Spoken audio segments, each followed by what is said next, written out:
The marble floors reflected nothing but silence. Richard Thornfield stood in his Connecticut mansion's grand foyer, his Italian leather shoes echoing against the cold stone. The flight from London had been turbulent, much like everything in his life lately. He loosened his silk tie, feeling the weight of another failed acquisition pressing against his chest. 23 years building an empire. And for what? The house stretched around him like a mausoleum, each room a testament to success that felt increasingly hollow. The grandfather clock in the hallway chimed 8 times. Sarah would be at another charity gala, playing the perfect wife to his perfect image. Their son Michael would be upstairs, lost in his own silent world, while their daughter Emma buried herself in schoolwork that kept her away from home as much as possible. Richard climbed the marble staircase, his hands sliding along the cold banister. Each step felt heavier than the last. At the top, he paused outside Michael's room. The door was closed as always. Behind it lay the guilt that gnawed at him daily, a 12-year-old boy who had needed his father but found only a man too consumed with building wealth to build connections. He pressed his palm against the door but didn't open it. What would he say? What could he offer a son who lived in a world Richard couldn't reach? The diagnosis had come 3 years ago, shattering their carefully constructed life. Sarah had tried initially, but the weight of it broke something inside her. Now she floated through their social circles like a ghost, beautiful and untouchable. Richard walked to his study, poured himself a scotch, and sat behind his mahogany desk. The city lights twinkled below, each one representing someone living a life he envied. Simple, real, connected. He had everything money could buy, yet felt poorer than ever. Tomorrow would bring another day of meetings, negotiations, and decisions that affected thousands of jobs, but meant nothing to the boy sleeping down the hall. The irony wasn't lost on him. He could move mountains of concrete and steel, but couldn't bridge the gap between himself and his own child. The scotch burned, but not enough to numb the ache. The morning light filtered through floor-to-ceiling windows, casting long shadows across Richard's untouched breakfast. He sat alone at the dining table that could seat 12, stirring his coffee while reviewing acquisition reports that blurred together like meaningless numbers. Sarah had left early for a board meeting at the children's hospital, the irony sharp as a blade. She could discuss helping other people's children for hours, but couldn't spend 10 minutes with her own son. Richard understood her escape. He'd perfected his own version of it. His phone buzzed with messages from his assistant. 3 conference calls before noon, a site inspection in Manhattan, investors flying in from Tokyo. The familiar rhythm of importance that used to energize him now felt like quicksand, pulling him deeper into a life that meant everything and nothing simultaneously. He climbed the stairs to check on Michael before leaving. The boy's room was dim, heavy curtains blocking most of the light. Michael sat in his wheelchair by the window, staring at something Richard couldn't see. His son's profile was delicate, beautiful in a way that made Richard's chest tighten with love and helplessness. "Good morning, buddy," Richard said softly, approaching slowly. Michael didn't turn, didn't acknowledge the words. His hands rested limply in his lap, fingers occasionally twitching in patterns Richard had learned meant nothing and everything. Richard knelt beside the wheelchair, studying his son's face. What thoughts lived behind those distant eyes? What dreams, fears, or simple observations about the world? The doctors spoke in clinical terms about cognitive function and motor skills, but they couldn't explain the mystery of a mind trapped in a body that wouldn't obey. "I have to go to work," Richard whispered, placing a gentle hand on Michael's shoulder. The boy's muscles were tense, always fighting battles Richard couldn't understand. "I'll see you tonight." No response. Never a response. Richard stood, his knees protesting from the kneeling position. At 52, his body was beginning to mirror how his soul had felt for years, worn down, aching in places he couldn't name. He kissed the top of Michael's head, breathing in the scent of his son's shampoo, trying to memorize this moment of quiet connection. Walking toward the door, Richard paused at the threshold. He turned back to see Michael still staring out the window, lost in his private world. Richard wanted to stay, to sit quietly, and maybe understand what captured his son's attention so completely, but his phone was already ringing with the first crisis of the day. The boardroom felt like a tomb.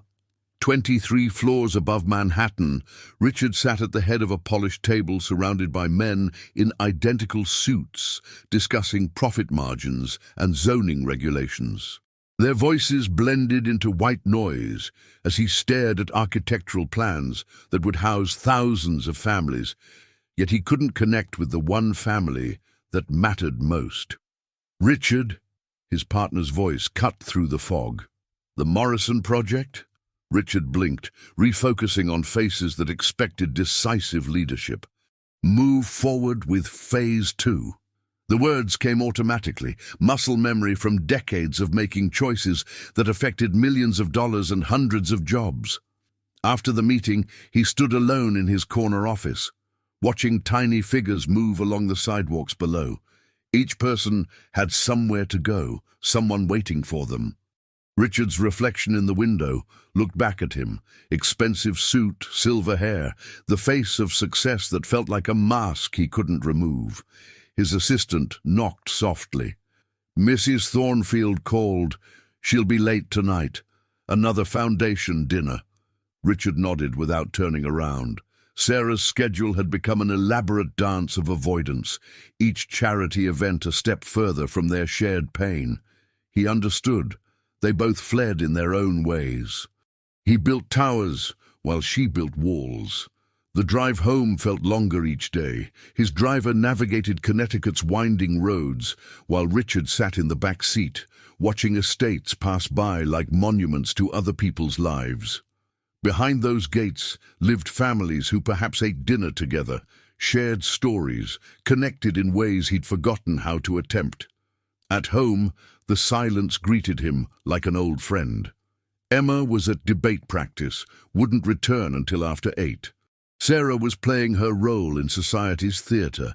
Michael would be upstairs in his quiet world, unreachable as always. Richard poured another scotch and sat in his study, surrounded by awards and photographs of groundbreaking ceremonies. In one photo, he shook hands with the governor while Sarah smiled beside him, radiant in a blue dress. They looked like the perfect power couple, masters of their universe, but the picture couldn't capture what lived beneath the surface, the weight of loving someone you couldn't reach, the guilt of finding escape in work, the slow erosion of hope that maybe tomorrow would be different. Richard had built an empire, but lost his kingdom. The ice clinked against his glass as he raised it in a silent toast to the man he used to be, before he learned that some problems couldn't be solved with money, influence, or sheer determination. Richard's key turned in the lock 3 days earlier than planned. The Tokyo investors had cancelled, leaving him with an unexpected gift of time he didn't know how to use. The mansion's foyer welcomed him with its usual cold embrace, but something felt different. A voice drifted from upstairs, firm, gentle, speaking Portuguese in hushed tones. "Fica quieto, meu amor. Vamos tentar de novo." Richard paused, briefcase still in hand. Maria, their housekeeper, had worked for them for 18 months, a quiet woman who cleaned efficiently and spoke little English. He'd barely noticed her beyond ensuring her checks were signed on time. Curiosity pulled him toward the stairs. The voice continued, now mixed with soft sounds he couldn't identify. Richard climbed slowly, each step revealing more of the mystery above. At the top of the landing, Michael's door stood partially open.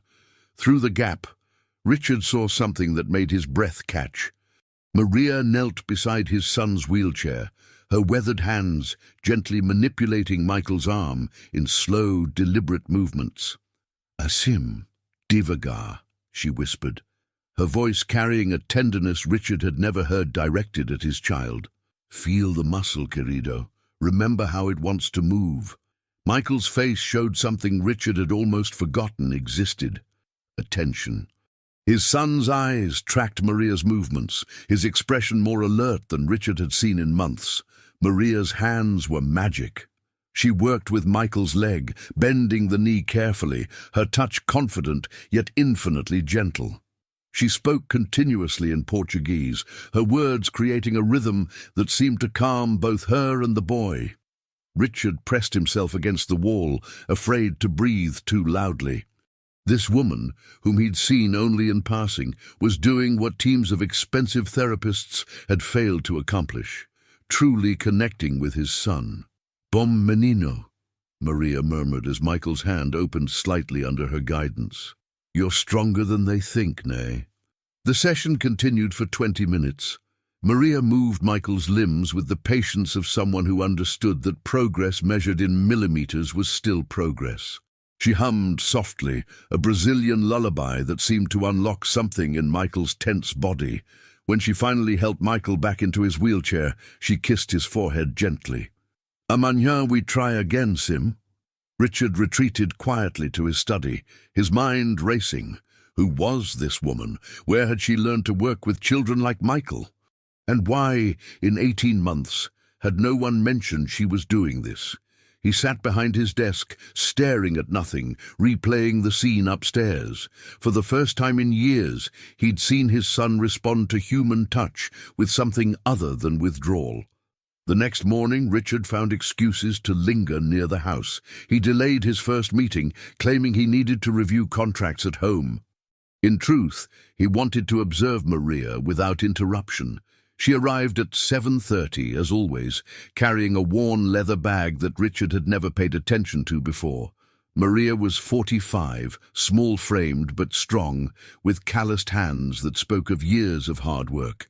Her dark hair was pulled back practically, and she moved through the house with quiet efficiency. But today, Richard watched differently. He noticed how she paused outside Michael's room, listening for sounds that might indicate his mood. He saw her pull a small notebook from her bag, pages filled with handwritten notes in Portuguese. At 10 o'clock, when the house settled into its daily rhythm, Maria knocked softly on Michael's door. Richard positioned himself where he could observe without being seen, feeling like an intruder in his own home, yet unable to look away. "Bom dia, meu querido," Maria said, entering Michael's room. "How are we feeling today?" Michael sat in his wheelchair by the window, but when Maria approached, Richard noticed something remarkable. His son's head turned slightly toward her voice. It was subtle, barely perceptible, but it was acknowledgement. Maria opened her notebook, studying something she'd written. Then she moved to Michael's side and began the same gentle routine Richard had witnessed the day before. But today, she added something new, a small rubber ball that she placed in Michael's palm. "Squeeze," she whispered, wrapping her hands around his. "Show me you're there, Alma." For 20 minutes, she worked with infinite patience. Sometimes Michael's fingers would close slightly around the ball. Each tiny movement earned gentle praise in Portuguese, words that sounded like music to Richard's ears. "My grandmother taught me," Maria said suddenly in careful English, not looking up from Michael's hand. "In Brazil, she helped children like this, said they understand more than we think." Richard realized she knew he was there. Heat flooded his face, embarrassed at being caught spying. But Maria continued working, not accusatory, simply including him in her explanation. "I watch videos online," she continued, her English heavily accented but clear. "Learn exercises. He's getting stronger." Richard stepped into the doorway. "How long have you been doing this?" Maria glanced up briefly, then returned to Michael's hand. 3 months. When Mrs. Thornfield stopped coming to his room. Her words carried no judgment, just quiet observation. The truth hit Richard like a physical blow. While he'd been building his empire and Sarah had been fleeing their reality, this woman had been fighting for his son's future, armed with nothing but grandmother's wisdom and internet tutorials. Richard cancelled his afternoon meetings. For the first time in years, he sat in the chair across from Michael's wheelchair, watching Maria work with a devotion that humbled him. She had transformed his son's sterile room into something warmer. Colorful therapy balls sat in a basket beside the bed. Hand-drawn charts covered in Portuguese notes were taped to the wall. A small speaker played Brazilian children's songs at low volume. "In my country, I was teacher," Maria said, as she guided Michael's arm through gentle rotations. "Special education. But here," she shrugged, focusing on the boy's elbow joint, "papers not recognized, so I clean houses." Richard felt something crack inside his chest. This woman had been an educator, trained to help children exactly like Michael, yet circumstance had reduced her to scrubbing floors in houses like his. "You could have told us," he said quietly, "about your background, your experience."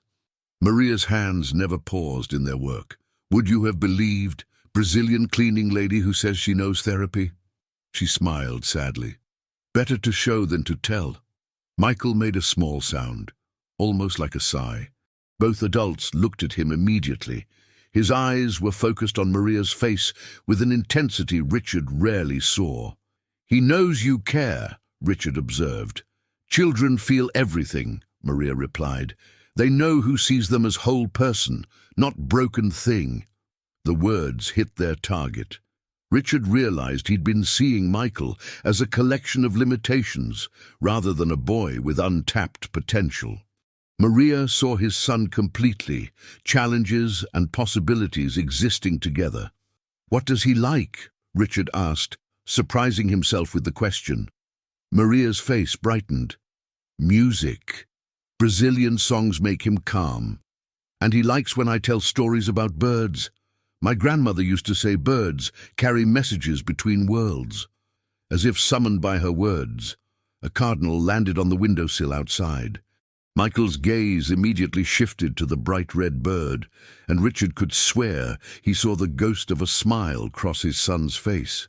"See," Maria whispered. "He understands everything." Richard watched the cardinal hop along the window ledge, its presence somehow blessing this small revolution happening in his son's room. Not hope for miracles or dramatic recoveries, but hope for connection, understanding, and the radical possibility that love expressed through patient action could change everything. Maria continued her gentle work, and Michael continued to watch the cardinal, and Richard continued to discover what he'd been missing while building empires that meant nothing compared to this quiet moment of grace. The dinner invitation arrived on cream-colored paper, embossed with the Whitmore family. Crest. 3 people sat in comfortable silence, connected by the simple act of paying attention to what mattered. For the first time in 3 years, Richard felt hope stirring in the space where despair had lived. Richard stared at it across his mahogany desk, while Maria's voice drifted from upstairs, patient, encouraging, completely at odds with the world he was expected to inhabit tonight. Sarah appeared in the doorway, resplendent in a black evening gown that cost more than Maria's monthly salary. "The car is here. We can't be late. Charles is announcing his Senate run." Richard loosened his tie, reluctant to leave the house where something meaningful was finally happening. "Do we have to go?" "Of course we have to go." Sarah's voice carried the brittle edge it always held these days. "These people matter to your business, to our standing." Our standing. As if their marriage was a corporation requiring public relations management. Richard stood slowly, dreading another evening of champagne conversations about tax shelters and vacation homes, while his son worked with a woman who saw him as more than a burden. The Whitmore estate blazed with lights, its circular driveway crowded with luxury cars. Inside, Connecticut's elite mingled beneath crystal chandeliers, their conversations a familiar symphony of money, politics, and social positioning. "Richard," Charles Whitmore's handshake was firm, practiced. "How's the Morrison development coming?" "On schedule," Richard replied automatically, his mind elsewhere. Upstairs in his house, Maria was probably reading to Michael in Portuguese, her voice creating worlds that expensive therapists had failed to build. The evening progressed predictably. Richard smiled at appropriate moments, nodded during discussions of market trends, and pretended interest in debates about school board politics. But when the conversation turned to family, something shifted. "My daughter just got accepted to Princeton," boasted a banking executive, youngest in her class to receive early admission. "Wonderful," Sarah said, her voice bright as glass. "Academic achievement is so important." "And your children, Richard?" asked Margaret Whitmore, her smile polished but probing. "How are Emma and Michael?" The question hung in the air like smoke. Richard felt every eye at their table focus on him, waiting for the sanitized version of his family life that these gatherings demanded. "Emma's doing well. Top of her class," he began, the familiar script ready on his tongue. But then he stopped. The words felt like betrayal. Of Michael, of Maria, of the truth slowly emerging in his own home. "And Michael?" Margaret pressed gently. Richard met her gaze directly. "Michael is learning. Every day, in ways that matter more than test scores." Sarah's hand tightened on her wineglass. The conversation moved on quickly, mercifully, but Richard felt something fundamental had shifted. He'd chosen honesty over performance, even if just slightly. The ride home was Arctic silence. Sarah stared out her window while Richard loosened his bow tie, feeling suffocated by more than just formal wear. The evening had clarified something he'd been avoiding, the distance between who he was expected to be and who he was becoming. "You embarrassed me tonight," Sarah said finally as they pulled into their driveway.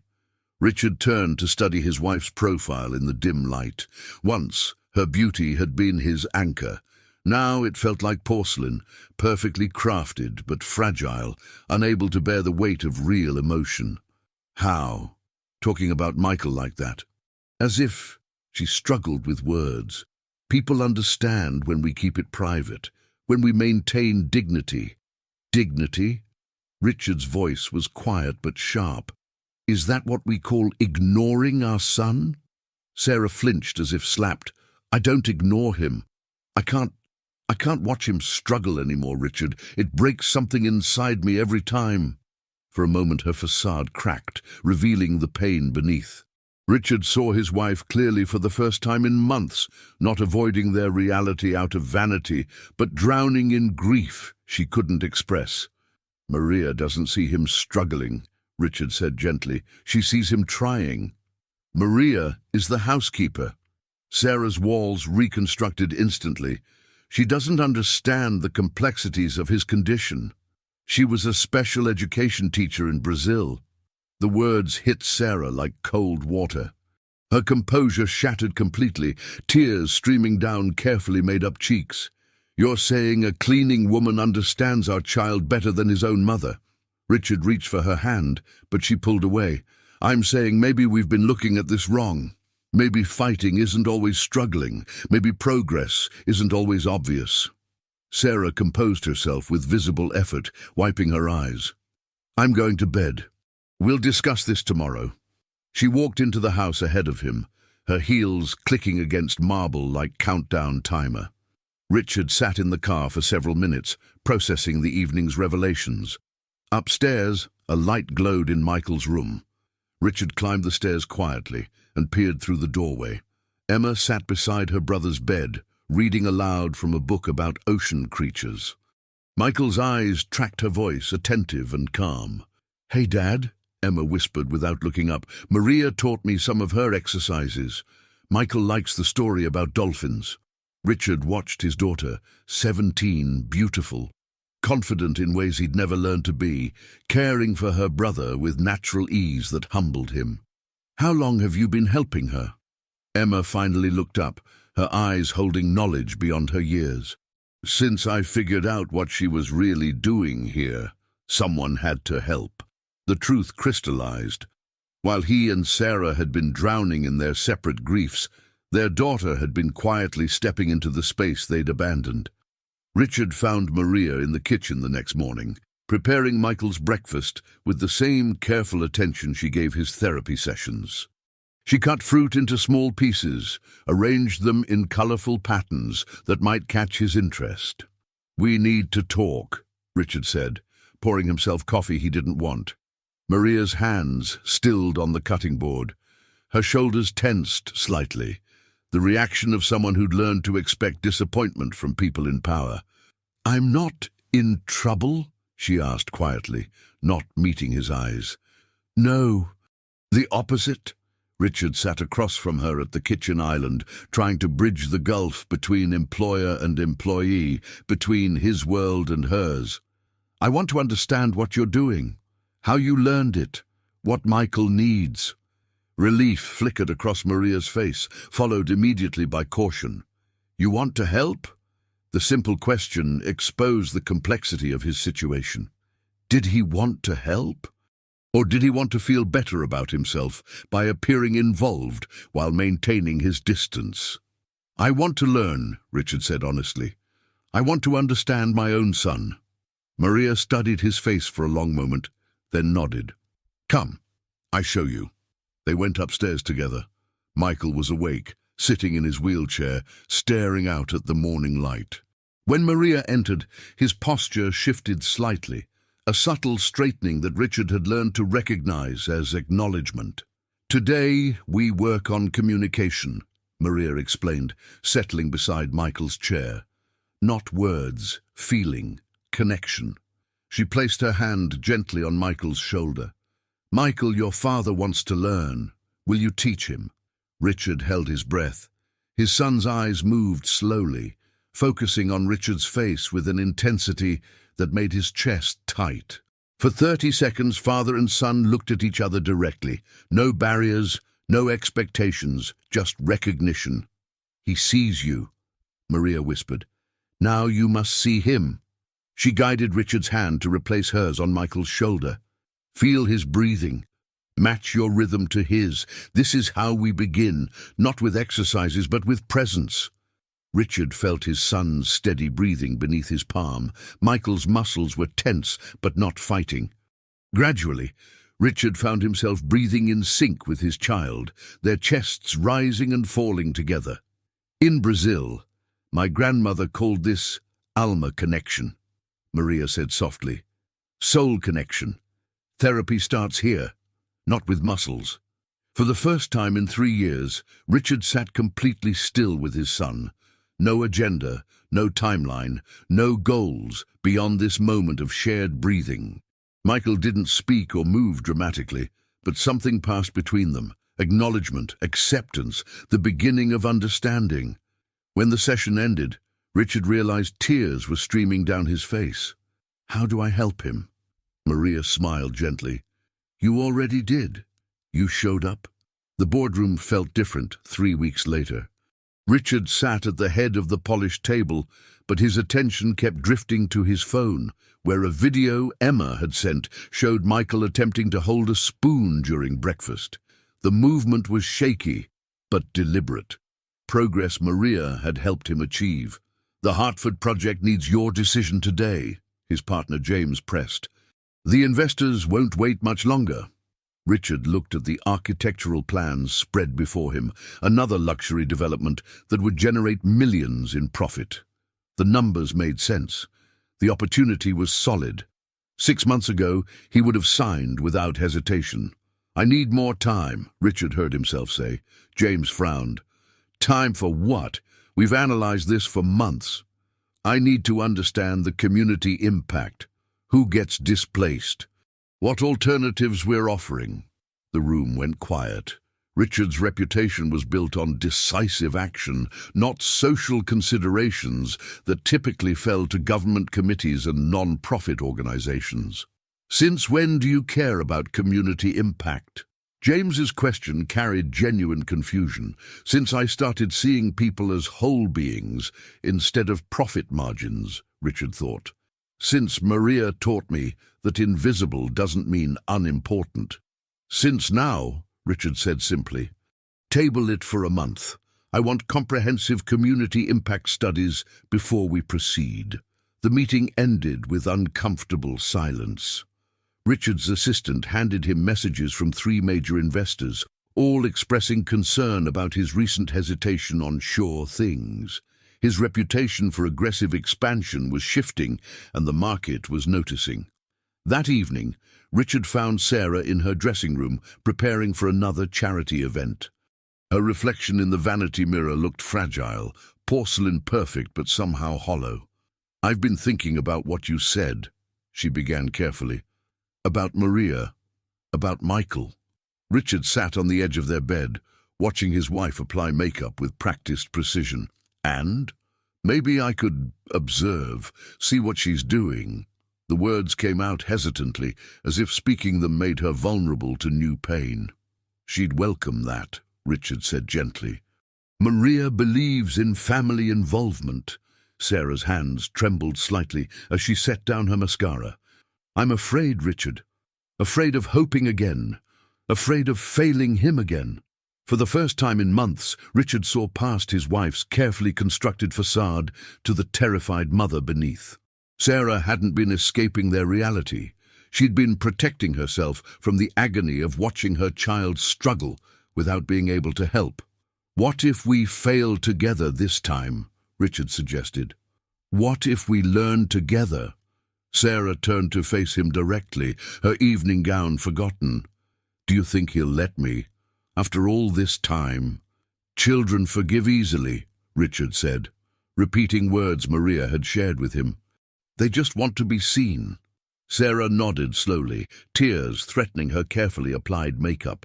For the first time in months, she chose to stay home from her charity event, choosing instead to sit quietly with her family and begin the difficult process of rebuilding connections that fear had broken.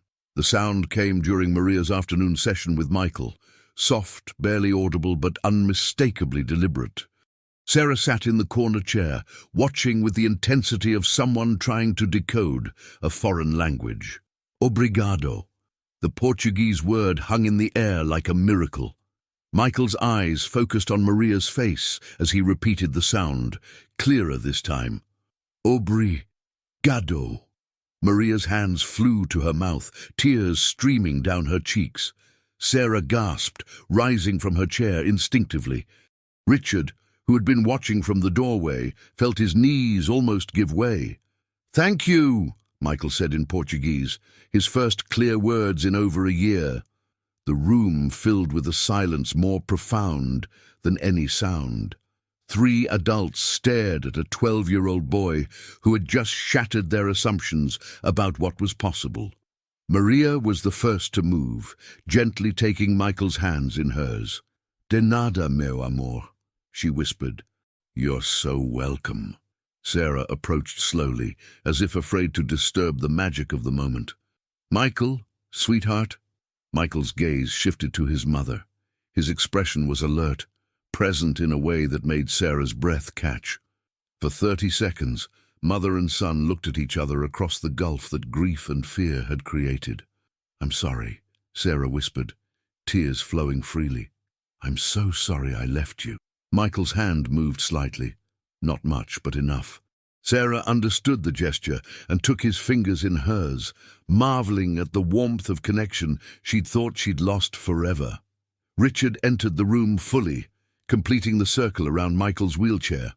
For the first time in 3 years, they were present together as a family, imperfect, damaged, but finally willing to try. "This is just the beginning," Maria said softly. "He's always been here, waiting for us to see him." Emma appeared in the doorway, home from school. She took in the scene, her mother holding Michael's hand, her father standing close, Maria beaming through tears, and smiled with the wisdom of someone who had never stopped believing in her brother's potential. "I knew he could do it," Emma said simply. "I just knew." The afternoon light streaming through Michael's window seemed brighter somehow, illuminating a family that had found its way back to each other through the patient guidance of a woman who saw possibility where others saw limitation. Michael's breakthrough was medical progress, but more importantly it was proof that love expressed through consistent presence could accomplish what expensive treatments and professional distance had failed to achieve.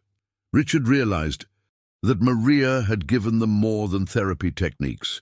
She had shown them how to hope again, how to see beyond diagnosis to the person waiting to be recognized. The phone call came at 6 in the morning, jarring Richard from the deepest sleep he'd experienced in months. Maria's voice was thick with tears and exhaustion. "Senor Richard, I must go to Brazil. My mother is very sick." Richard sat up immediately, fully awake. In the 3 months since Michael's breakthrough, Maria had become more than an employee. She was the architect of his family's healing. The thought of her leaving, even temporarily, sent panic through his chest. "When?" "Today. The flight. I already buy the ticket." "I'm sorry, so sorry to leave with no notice." "Don't apologize," Richard said firmly. "Family comes first, always." He found Sarah in the kitchen an hour later, staring at her coffee cup with red-rimmed eyes.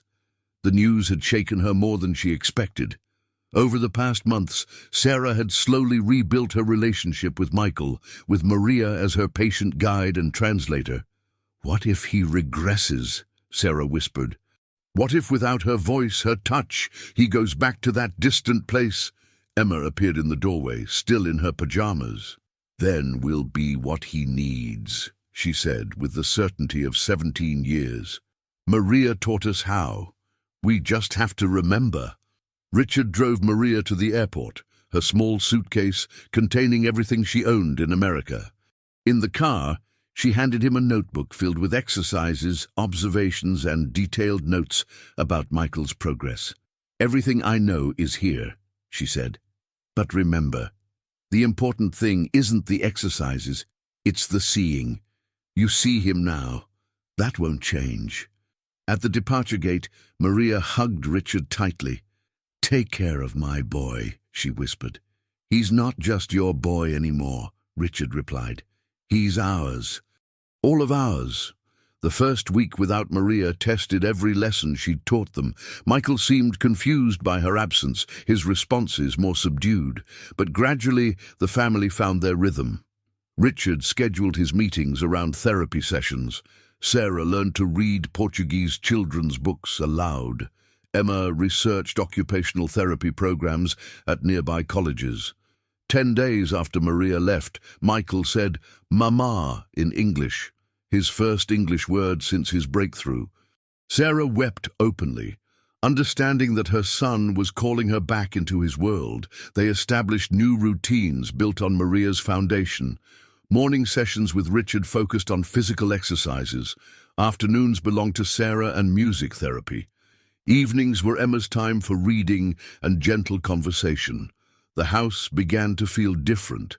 Voices carried differently through rooms that had been silent for too long. Laughter, tentative at first, then more confident, returned to spaces where grief had lived. Richard realized that Maria hadn't just taught them how to help Michael. She had taught them how to be a family again. Maria returned 6 weeks later, grief-worn, but carrying something new in her eyes, a resolve born from loss and love intertwined. She found the Thornfield family transformed in ways that both surprised and delighted her. Michael greeted her with saudade, the Portuguese word for missing someone that has no direct English translation. Sarah had taught it to him, spending hours learning Maria's language to better connect with her son.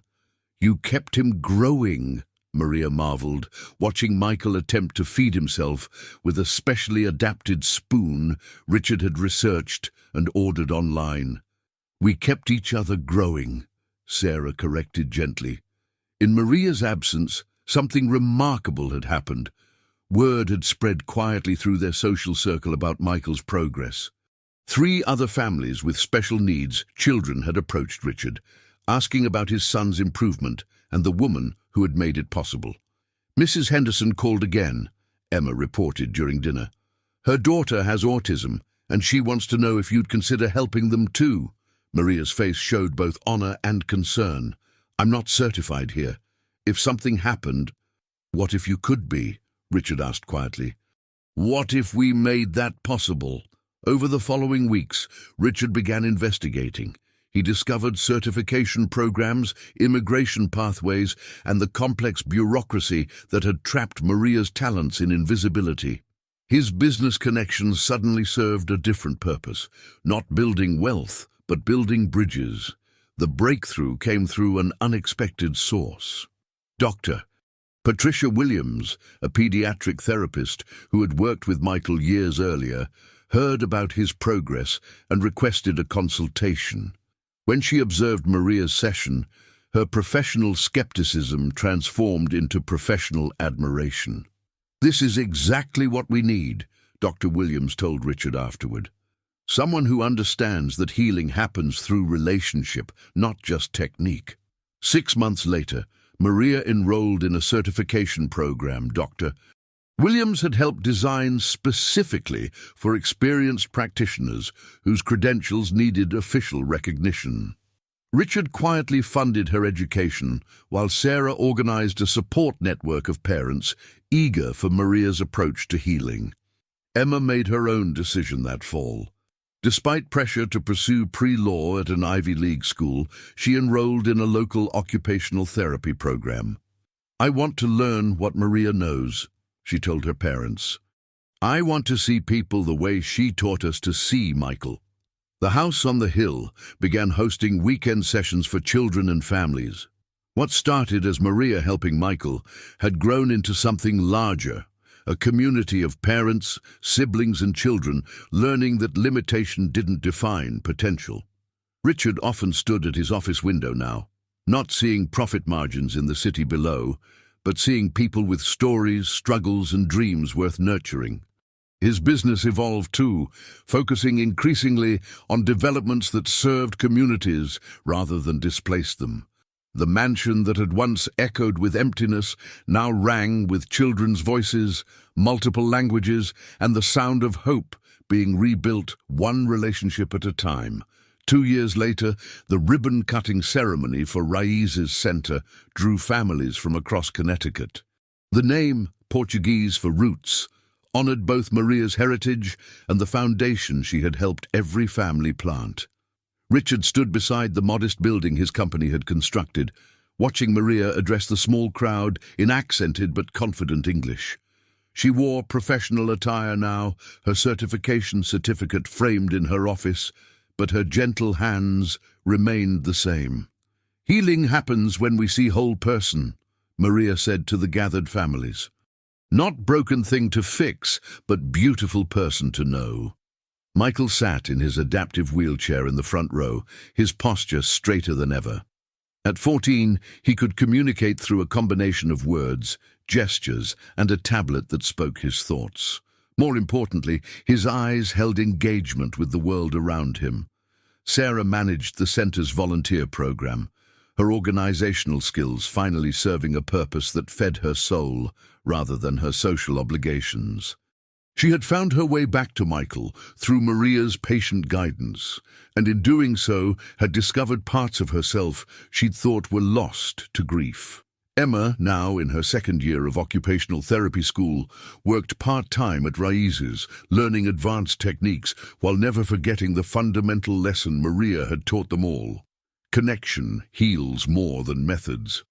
"This center serves 12 families now," Richard announced to the small gathering. But it started with one woman who saw possibility where others saw limitation, who believed that love expressed through presence could accomplish what expensive treatments could not. After the ceremony, the Thornfield family gathered in their kitchen for dinner, a ritual that had become sacred over the past 2 years. Michael used his adaptive utensils to feed himself, while Sarah read aloud from a Portuguese children's book, her pronunciation still imperfect but improving. "Tell the story about the bird," Michael requested in his careful, deliberate speech. Maria smiled, launching into a tale her grandmother had told her decades ago in Brazil. As her voice filled the kitchen, Richard realized that this was what success actually looked like, not marble floors and crystal chandeliers, but the sound of family choosing to be present with each other. Outside the window, a cardinal landed on the sill, its red feathers bright against the evening light. Michael noticed immediately, pointing with excitement that made everyone turn to look. "Messenger bird," Maria said softly, using the English phrase Michael had learned to love. "Carrying good news between worlds." Richard wrapped his arm around Sarah, watching their son track the bird's movements with joy instead of distant staring. Emma reached over to help Michael with his spoon, their sibling bond stronger for having been tested and rebuilt. The house that had once been a monument to isolation had become a home built on the radical idea that everyone, regardless of limitation or circumstance, deserved to be seen, valued, and loved completely.